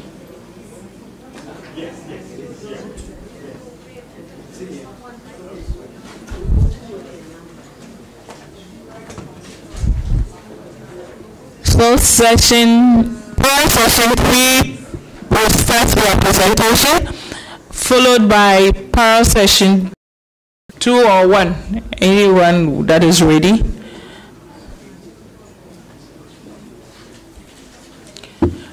Mr. Chair, Doc, I leave it in here. Thank you very much. Please, we still would want to know if the rapporteurs are here, because the chairman for session 2 is her rapporteur. Who is the rapporteur for session? Hello? All right, rapporteur for session 3. Good. And then rapporteur for session 1 is Rose. All right, good. So, yes, please, you have not more than 5 minutes. And then after that, we would have a general comments on what they have presented.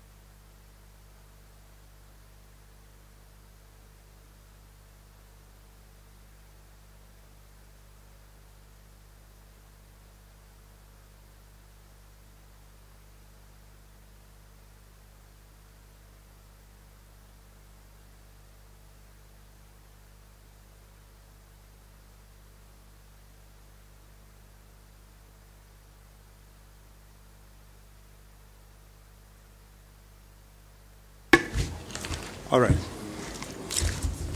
Good evening, and thank you, Mr. Chairman, for this opportunity.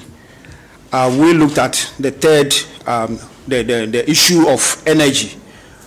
I must say that when we started, we lost some members. There was no chairman, no rapporteur, and we also lost 2 presenters. With all these difficulties, we still managed to do good discussion, and we have something for you to see. The first item we looked at is the initiative, Africa Initiative on Energy. We looked at several things. I'm not going to, I'm actually highlighting those in red. Some of the sources of energy that we identified, we have on the board. But in total, what we said that depending on renewable sources alone for our energy sources, it's not sustainable, and therefore there's a need for us to have a mix of both renewable and non-renewable energy. So we said, so what do we do? And then we said that we need to have a policy and a legal framework. So this again goes to our policy makers. We also need appropriate technology transfer, and building of local capacity. The local people must be empowered in these areas. We are saying that this is because continuous use of outsiders or experts from outside is not sustainable, and it will not help our countries and our continent. So we need to develop or build the capacity of the local people. The third point we raise is that we also need innovative financing mechanisms if we want to succeed in having a mix of renewable and non-renewable energy.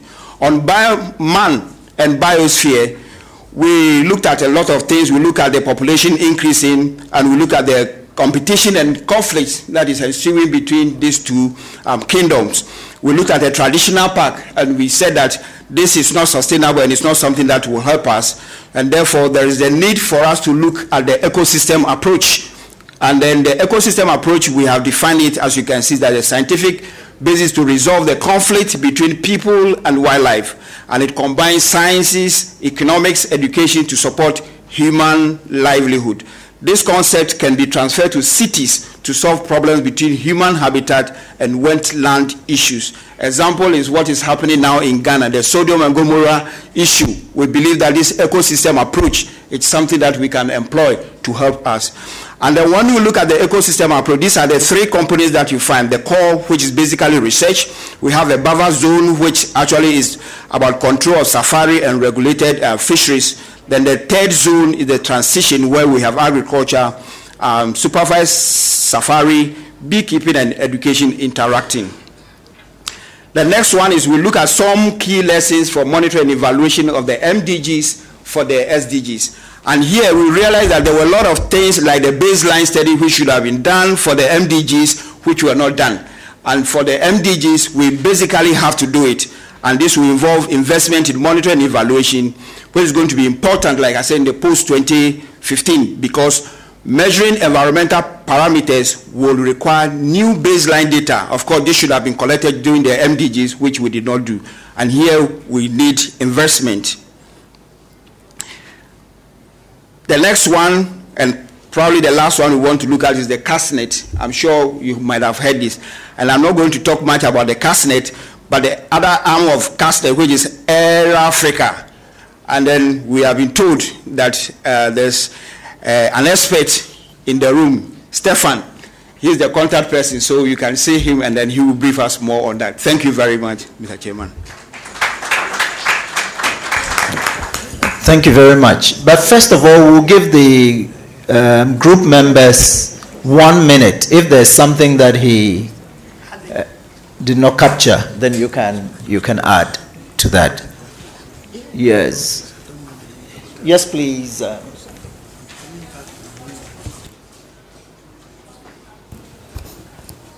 Thank you. It's just a matter of emphasis. I think the first speaker who spoke on energy resources in Africa, the key point was that there was sufficient energy in Africa, in both renewable and non-renewable, for Africa to, to survive for several hundred years. However, it is the cost of harnessing these energies that is very expensive. And he pointed out that, in fact, that there are blueprints for generating power for Europe from the Sahara Desert. Thank you. Thank you very much. We just want to finish with this group. Do we have any comment? This is for people outside the group. Just give 2 people the opportunity to comment on what has been presented from outside the group.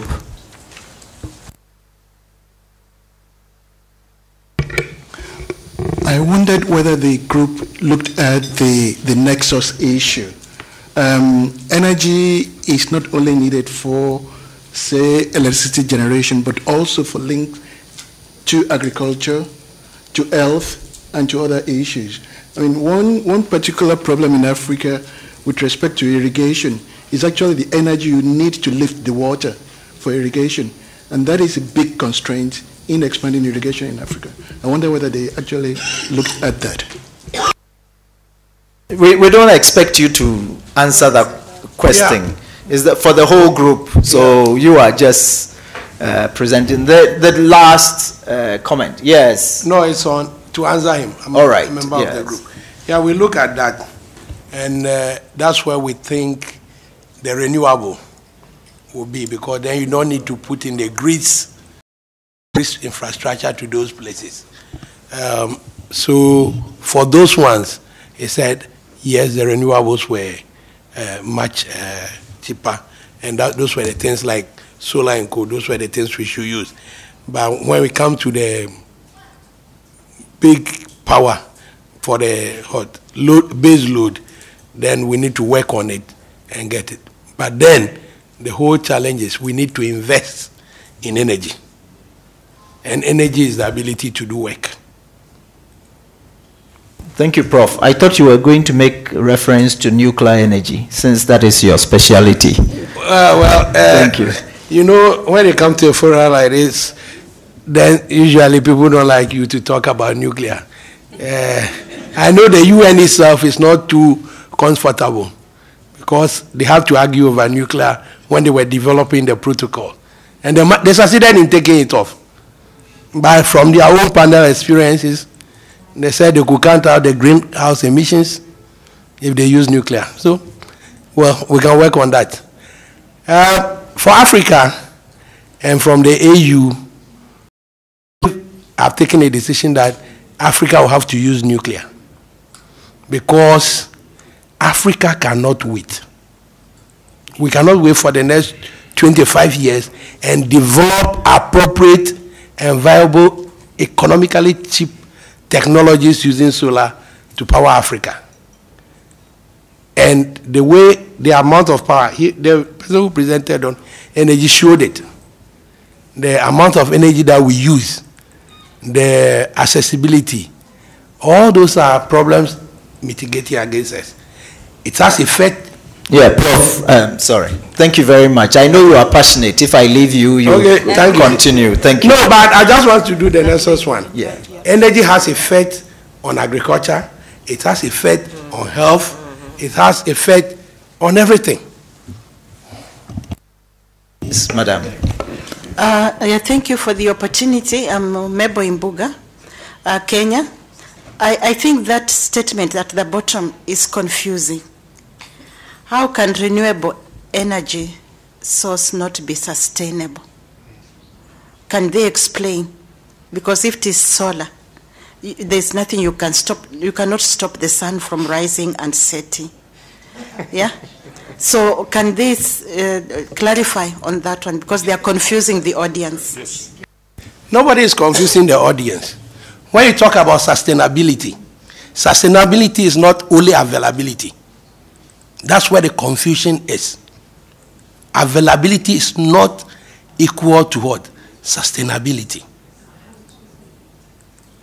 You can have energy which is non-economical.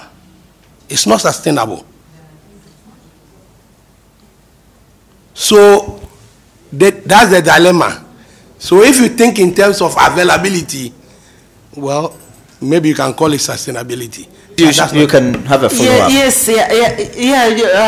Availability is true. It's not the same as sustainability. But you know, even if it is solar, you can continuously improve on it through research and capacity building, so that you keep making it cheaper. Yeah, so I think there you are really wrong. It's not just accessibility, but it's also how much are you putting in it to make it cost. Just a quick. I think what the concern is that you should not make such categorical statement. Is not sustainable. May not be sustainable is better than is not sustainable. So that is what she is referring to. Sustainable because of a number of other reasons, and that there's a caution in depending totally on renewable sources, and that an energy mix is possible. Thank you very much. It's an excellent presentation. Let's give him clap. Session 1. The lady Rosa, are you ready? But still the rapporteur for session 2 is missing. So if for some reason you've woken up, please let us know that you are still around.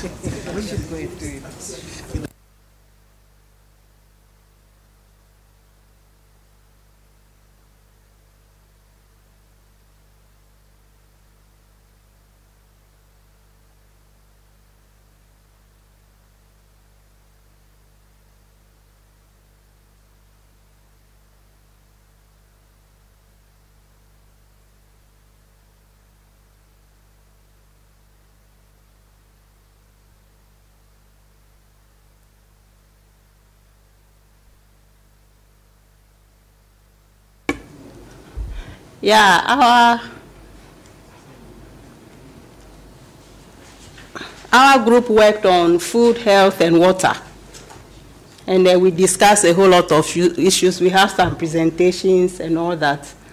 So I'll just give you some issues that came up from our discussions. We had these propositions made in relation to food security in the post-2015 development agenda. So these three propositions, one is that S&T is essential for agriculture. Therefore, we should try to integrate it into whatever we are doing. Investment in S&T is necessary for agriculture. And when we do that investment, it's actually a good investment. We will make benefit out of it. And then we need to make use of unexplored opportunities that can enable us build synergies among the various sectors. And then income is also very important. Therefore, when we get income from agriculture, we can use it in developing S&T. And then we also discussed some issues on urban water and the way urban water is associated with a lot of sanitation issues, water is polluted, waterborne diseases, etc. And then, in fact, the challenges associated with urban water are so numerous. And we need S&T approaches to tackle some of these challenges. And we realize that we've spent so much money purifying water, we end up misusing it, for example, in flushing our toilets and all that. And then the water gets contaminated. Wastewater is also not treated. We need to use S&T approaches to make use of all this wastewater. And then some ideas also came up that we need to invest in water infrastructure. If we really need to achieve water MDGs, we need to do a lot of investment in water infrastructure. We need to improve the governance system in water management. We need to include smallholder farmers in making efficient use of water, in irrigation and all those. And then we need to also ensure efficiency in water usage across all sectors. Then what can S&T do in managing our water systems? We need to develop data and tools that will enable us, for example, know how much water do we have available, how much surface water do we have. We need data. We need ICT tools and all that. We need to develop scalable solutions. And then we need to develop indicators for water sustainable development goals, and also capacity building is very crucial. We need to form partnerships. Sustainable and equitable growth is important. And then we need to use sectoral approaches. As we have been hearing right from the morning, we need to really collaborate among ourselves. Then it also came to light that there are some innovations that we can use to really improve urban water. So we have some new ideas. The fact that we can use the waterscapes for drainage, water retention, etc. We can construct floating houses, even on water. This is done in the Netherlands a lot. We can use vacuum rather than treated water to get rid of our excreta. And such wastewater or excreta can be used for biogas and other energy or compost and all that. And then we can use urine separation to separate some useful substances that are in urine for other uses. And then new farming techniques, we need to adopt greenhouse farming, carousel garden silent is being done in Singapore. So, yeah, I will not go through everything. Then we also, in Ghana, we were told about some activities that research is doing to actually improve the water sector. These are just a list of some of the research activity that CSIR is doing. And then we conclude by saying that from our discussion, it looks like we have so many solutions, but we really need to prioritize and then join efforts, because some people are experts in some areas. We need to come together and then implement all these solutions that we have discussed. And then at the end of it all, we really need to build our human resource capacity to address most of the challenges. Thank you. Thank you. I'm sure your group will be proud. Yes, please. Thank you, Mr. Chairman.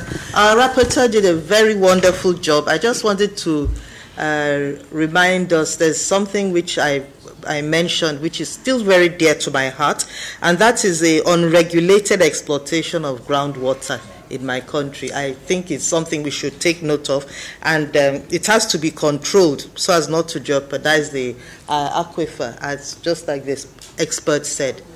So I think that point has to be noted. It should be regulated. Okay. Thank you. Thank you. Yes, any other for the group? Is there any comments that members of the group? Yes, please. Actually, it is not any addition as such, but I would like to invite colleagues to reflect on one point, the third proposition from the first presentation, who said that money or income from agriculture should be used to finance science, technology, and innovation.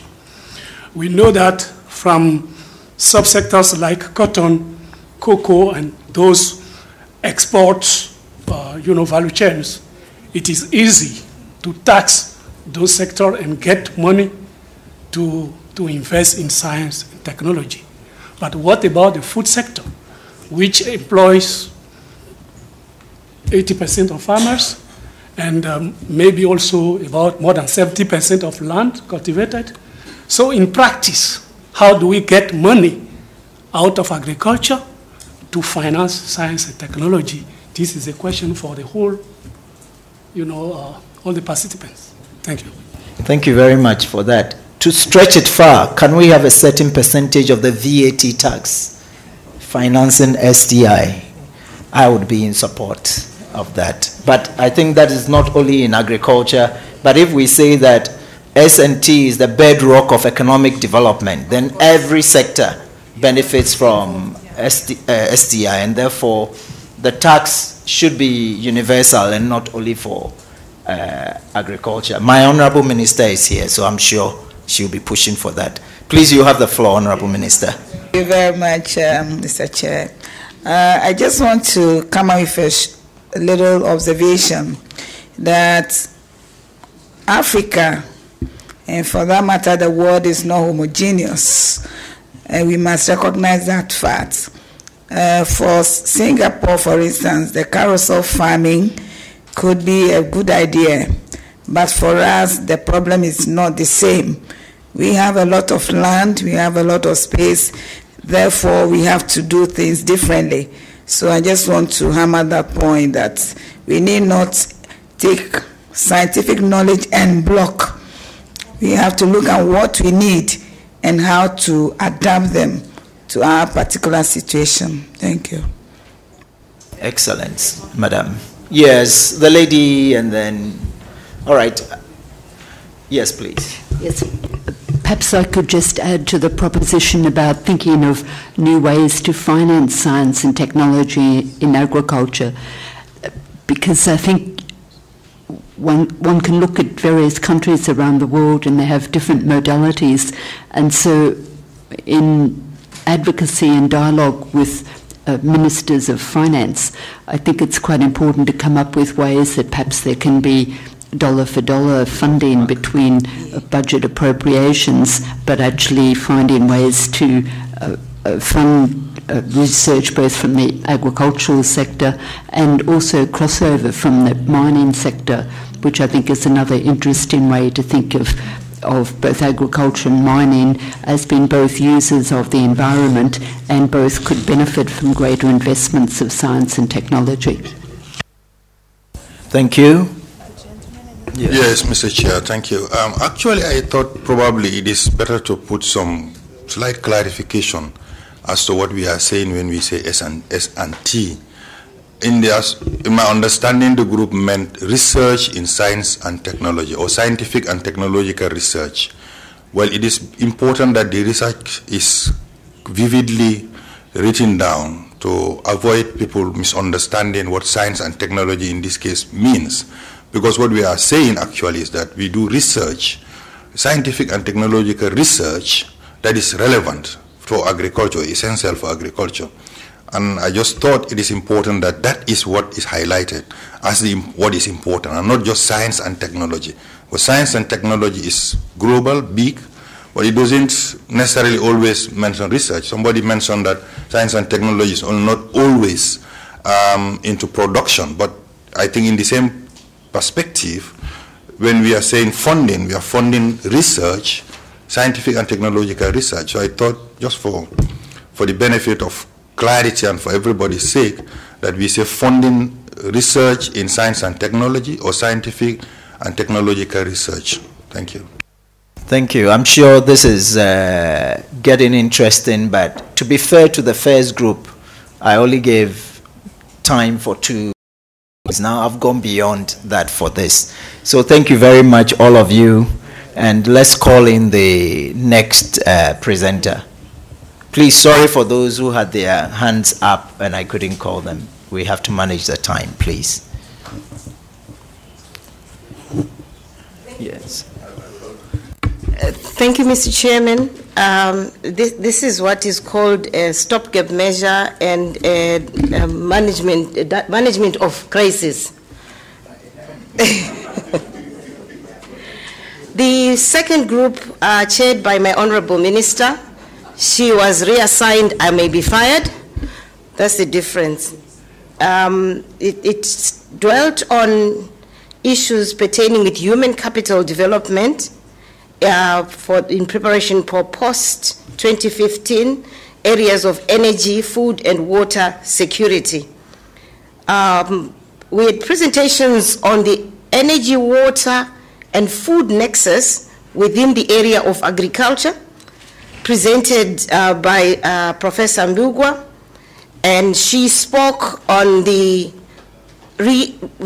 identifying the challenges that are in the water sector, energy sector, and food production issues, the low yield issues, which are affecting the whole of Africa, and the interventions which demand that human capital be developed in those particular areas, and these must be innovative, particularly in the water, where technologies must focus on water harvesting, recycling, and reuse, embracing new and emerging technologies, including biotechnologies, post-harvest technologies like the processing and value addition and beneficiation to extend the value chain of the same agricultural products that we want to leverage our economies on.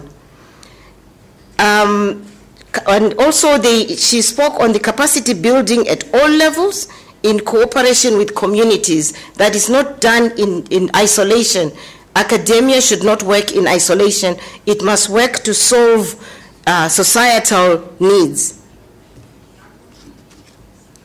And then the issue on the nexus on energy, it was to use to the extent possible, use of agricultural waste to produce ethanol, biogas, and etc. to feed into the energy sector. The next presentation was the role of engineering. What is the role of engineering post-2015 in the energy, food, and water sector? Professor Ampadu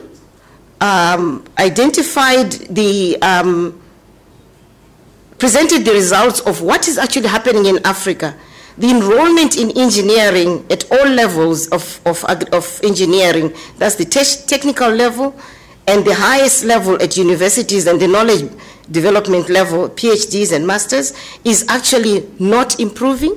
It is decreasing, and it is in favor of the social sciences, which he termed as the low-hanging fruits. Universities tend to attract the social sciences areas because they are the cheaper courses, and they tend to be more affordable to the communities. So there must be a way of introducing new policies that attract and engage students at engineering to make a career out of them and be used as solution providers in a post-2015. Another area he looked at was the TVET area, which was not well subscribed, and it's something that we should, as African governments, look at and improve. We had a third presentation on what is happening in the African Union. What are the initiatives that are coming out of the African Union to address the same issues of human capital development post-2015? The African Union has established Pan-African University program or initiative with centers, identified universities in specialized areas in the 5 sub-regional groupings, as West Africa, North Africa, East Africa, Central Africa, and Southern Africa, in specific and thematic areas. Financing for these has been a challenge, but there have been good responses from ADB, EU, Germany, India, and Japan, and USA. And then what his plea was, we should continue to popularize the aspect of establishing Pan-African universities or centers of excellence in general to attract those students in those areas that do not have the right numbers to address the post-2015 agenda. What are the other innovative approaches that are coming from, which were presented by Professor Nawambwe from Makerere University? That is the issue on cluster concept. That is building teams, building transdisciplinary approaches, co-design, co-production of products and systems,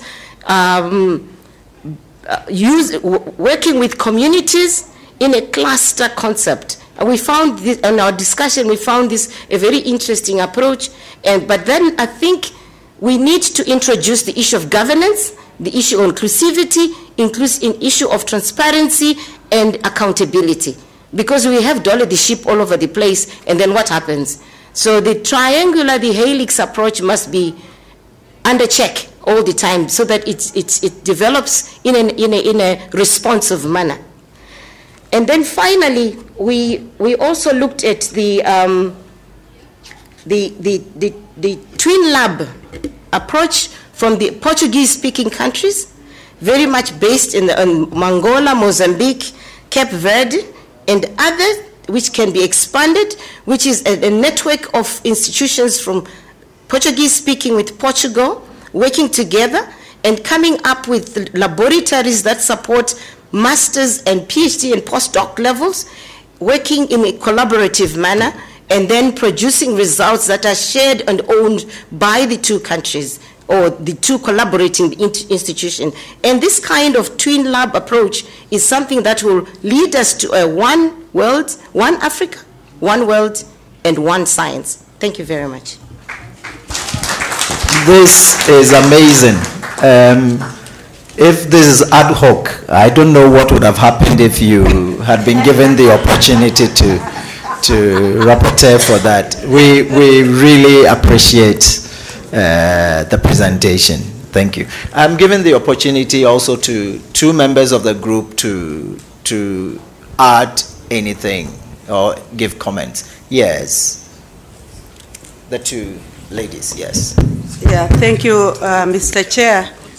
Yeah, I would like to, it's not an omission. I mean, she really got everything right that was discussed, but I had not had a chance to say what I'm saying now, but I think it is very important that I say it. There is one area of capability which I think is very important that it should be included, is the capability to actually design, implement and evaluate STI policies. This thing was mentioned in the morning. I came a bit late, but I underscore two areas in the process. looking at most of the policies, I mean those countries which have policies, the use of the concepts, the STI, is like it is used as one thing, and this is problematic because STI are three different things, though they are related. So when you are talking about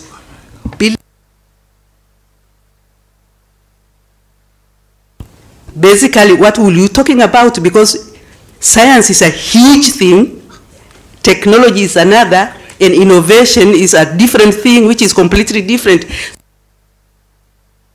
Building capacity, what are you actually talking about? How do you approach it? Unless you kind of really look at the three things and look at the interrelationship. And another issue is funding. How are you going to fund the three things? Funding of science is a different thing altogether, and funding of innovation, which is taking place at a different level, is problematic. So I think it's a matter of kind of capacity issues in the concepts. And another thing is actually the issue of evidence. Most of the policies, I'm not very sure whether they are evidence-based, and this is the problem is there's this kind of research, a specialized research, that kind of which is carried out. Somebody in the morning mentioned research is not only in the natural or engineering sciences, it's also in the social sciences. This kind of research is a research in the social sciences about science, technology, and innovation, and it has been given different names. You have innovation studies, you have science of science policy, you have science and technology policy research, but it's a research, is a discipline in a way which is being taught at the universities, although it is not actually being practiced in most of the universities in Africa. It is being, but universities in developed countries, some universities in South Africa, I think they have. But it's possible to build this capacity. And I think this is very important because we know policy, all what you are talking about in Africa, you need to govern it. You need to kind of direct it through policy. Now, if policies are not good, everything we have been talking about, it will actually not be good enough. So this is an area where we should build capacity, innovation and development research, policy research, and science, technology, and innovation, whatsoever name. It has been given different names.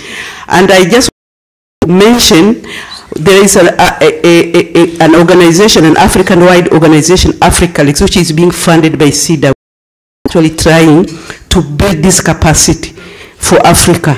And some of the universities are actually being involved in Tanzania, in Kenya. So if other universities are interested here, they could come and talk, because I mean, I don't have time, but there are PhD academies, there are PhD internship. We have been developing courses, modules at the master's level, just to build this capacity so that we have professionals that are experts in actually designing STI policies, professionals that are carrying out research to inform. We need data. How do you get data? You need to do research, and this research cannot just be done by anybody. It has got its own capability. So we need to build that capacity. Thank you. Thank you for your passion. And that is the debate. When I was at the university, we had a very big faculty called Faculty of Social Sciences. That is at the KNUST. But you know, all the degrees they were offering were Bachelor of Arts.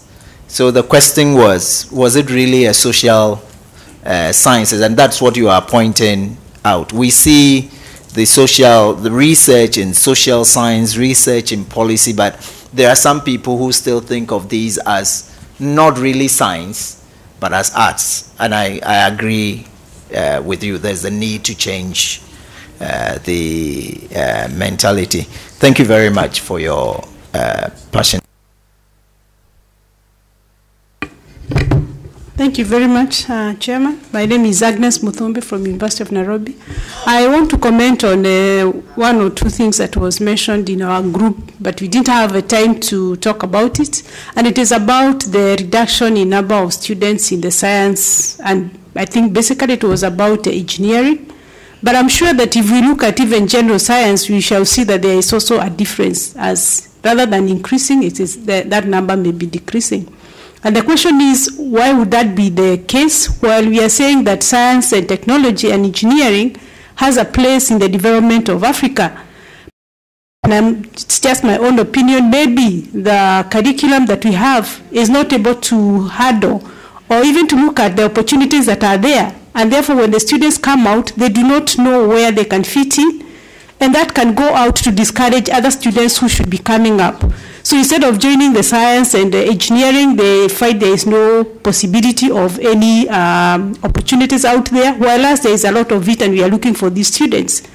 So I'm wondering whether it is time, maybe we should look at what is happening to these engineering students and science students who have come out, and we see where they have progressed in life. Have they joined the courses or the professions that they meant to join? And if they have not, why not? How should we improve that curriculum in order to be able to capture the necessary challenges and the opportunities that are there? Thank you. Thank you. I think we'll end here. And if you have any comments and you didn't have the opportunity and you feel passionate about that, please put it down, and we'll make sure that it's reflected in the workshop or the report or communique. Thank you very much for having an excellent session after lunch. You know, lunch, always after lunch is a challenging situation, but we've had an excellent and passionate discussion, and I'm really excited about that. Thank you very much. Someone still had all right, just half a minute, madam. And then you can have, because the hand was... Yes, because I thought you'll open it up again. And yes, it's very brief. I think we have not discussed the issue where there is competition between food crops for food or crops for fuel. I think that competition is there, and we probably need to come up with the policies, because it is an issue and a big one. Why, for example, you should grow sorghum to go into ethanol, instead of going onto the food table. Yeah, thank you. That's for the specialist in biofuels to actually discuss further. But thank you very much for raising that up, and thank you for the presentation. Yes, Madam Facilitator, we're done. And thank you very much. And I would like to thank the Honorable Minister for chairing the session 2, and then session 3. Session 1. Unfortunately, the chairperson for session, is it 3? We didn't find the chairperson for session 3, but we've had an excellent discussion nevertheless. Thank you very much, Madam Facilitator. Thank you, DG, for also chairing this section. It's been a long day, but it's been a worthy day. We've had a lot of insightful discussions, and concrete strategies have been outlined. It's 6:10, and we were supposed to by now be going to the dinner and enjoy ourselves. I know most of the participants who are staying in the hotel would like to go to your room, at least put your bags down. I wouldn't say freshen up, because I know the men will come and the women will be there. And no, I shouldn't say that. Some of us are like that.